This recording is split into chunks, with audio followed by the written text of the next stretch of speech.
Okay, so greetings, everyone. My name is Hannah Wroe, and I was chosen to be OASE and Pacific Seafood's Marine Debris Intern. Today, I'll be sharing a bit about myself and my host business, delve a bit into my project and recommendations, and a bit about what I learned along the way. So, a bit about me is that I'm studying ecological engineering at OSU. I grew up in the 4 H dog program, and I'm an active leader today. And I love aquatic environments, especially the deep sea. So, we all know about the pollution prevention. The OASE internship is focused on it. The best ways to do this can be seen on the triangle.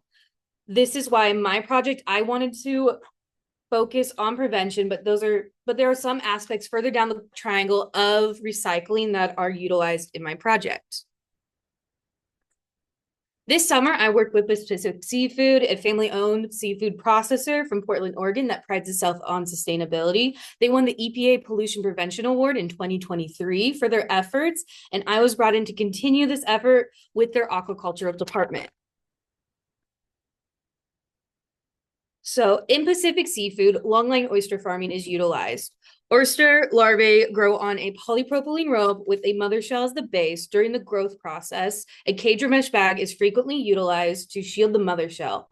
During harvest, the rope is cut into pieces and a machine called a cluster buster separates the oyster shells from the rope, and the discarded rope is then sent for the dump to disposal. And then if I can grab your attention back up to me for a minute, this is the longline rope.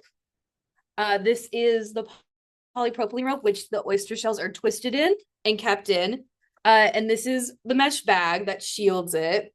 And then, as you can see here, this is the same yellow rope after 3 years in the ocean. So important. So my project aims to reduce marine debris of the aquacultural practice of oyster farming at Pacific Seafood by finding possible methods and alternative materials to the current practice of using polypropylene rope. The polypropylene rope, when broken and free and lost at sea, adds to marine debris and adds to the formation of harmful microplastics due to its gradual breakdown over time. Additionally, this project looked at the impact of recycling the polypropylene rope and mesh bags used in oyster farming. To start my project, I looked into the qualities and properties that made polypropylene rope suitable for oyster farming, resistance to UV, rot, mold, mildew, erosion, as well as strength and buoyancy. And then from this, I looked into fibers and alternative materials and compared the qualities to that of the polypropylene rope. From this research, I was able to rule out materials that were not suitable for oyster farming and others that were ruled out due to a lack of availability in the form and amount required. Metal chains were also considered as an alternative, but was ultimately ruled out. Using chains would require re-envisioning the long line process and a great portion of the oyster farming system because of these challenges and constraints of the internship. The chains were ruled out, and I focused on the ropes instead. So the three materials I looked into the most were wool, hemp, and core. Wool ropes showed potential by being used successfully in seaweed aquaculture and lasting within the saltwater for up to 270 days. Hemp rope has been used historically in boat line anchors and is strong, durable, UV resistant, and rot resistant. Core rope is made from coconut husk fiber and is strong and doesn't degrade. In saltwater, core rope is also inexpensive since it's made from the outer husk of the coconut and is a byproduct to both coconut water and meat farming. So I also looked into a project with our local oyster farmer association to manage the plastic that's in use now. To implement this, the recycling process would require us purchasing a baler to compact the polypropylene waste and be essential for other hubs for other farmers to drop off their rope waste. And then the compressed plastic will be sent to a recycler who would convert it into plastic pellets that would then be used by the rope manufacturers to create new ropes, reducing the generation of virgin plastics and the buildup of plastic in landfills. As I dug deeper into the three different fibers, I found that wool took a lot of water to produce and a lot of greenhouse gases. Additionally, it was the weakest natural fiber and significantly more expensive compared to the current materials. So I determined it was not a feasible alternative anymore. Hemp seemed solid in strength, but a bit average on other environmental factors, but also more expensive compared to other materials that are currently in use. And then the other fiber core ended up using the least amount of water and generated the fewest greenhouse gases of all the natural fibers, as well as an added bonus of being the cheapest natural fiber with potential of annual savings of approximately $78,000 a year. This made this a great option to pursue. The cost for the annual savings were calculated by subtracting the total cost of the alternative rope required for the farms from the total cost of the current use of polypropylene rope and the disposal costs, while the implementation cost is a one-time purchase like the baler. I also looked into the impact of changing our end-of-life management for the polypropylene rope from landfill to recycling. I found that recycling the rope would save 15.93 metric tons of CO2 equivalent because it reuses the plastic in the future creation of the rope. So for my recommendations, I recommend doing a small scale experiment to confirm if core works. And if successful, transition fully to core.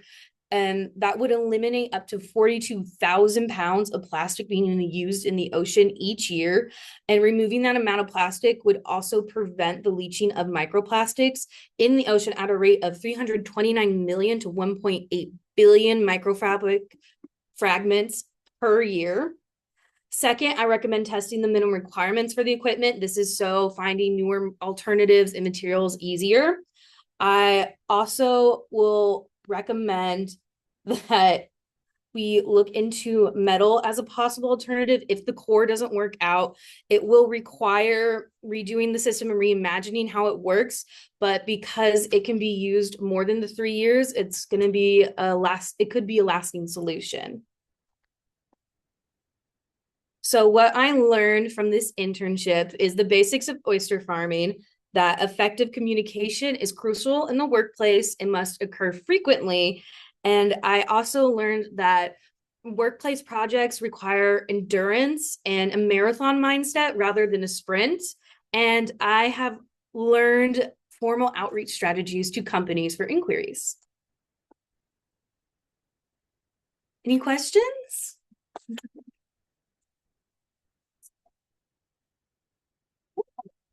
I saw your table about climate change emissions, and I was just wondering if you could talk about.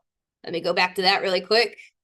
So the emissions here, so this was using the EPA warm model and calculator. And so that was calculated by obviously an Excel sheet, and we put in the total tonnage of plastic being used. And what we do is say, right now it's being landfilled. So that end of life management is currently producing 0.43 metric tons of CO2. And if we were to recycle it, it would reduce it. We would save 15.93. And that's because we're not making virgin plastics anymore. So it accounts for that as well. And with the core, would it produce more carbon emissions than the current practice?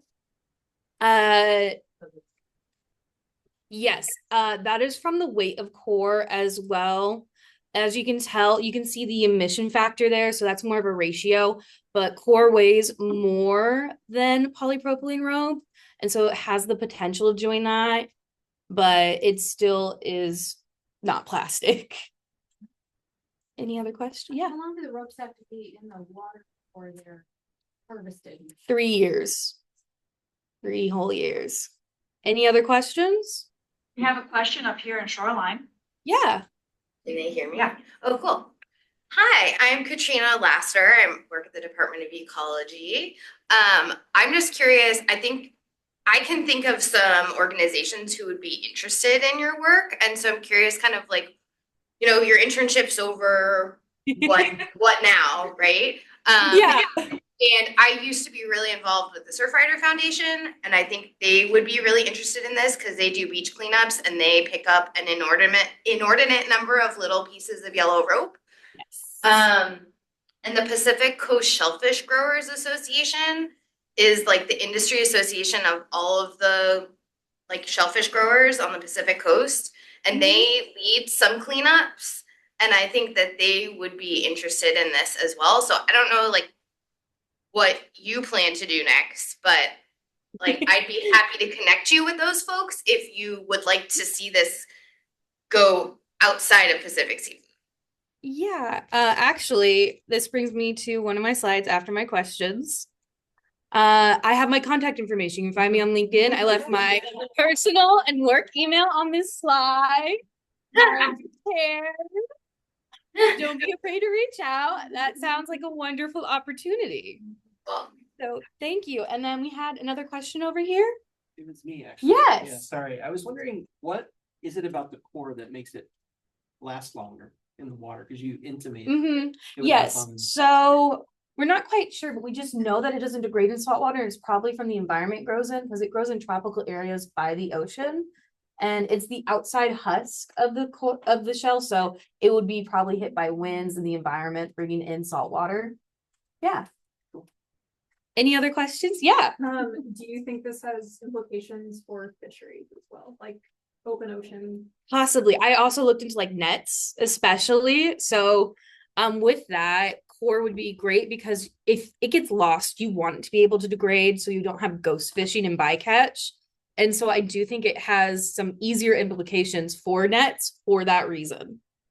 Because that doesn't have to last 3 years and it's cheaper than plastic. So yeah, any other questions?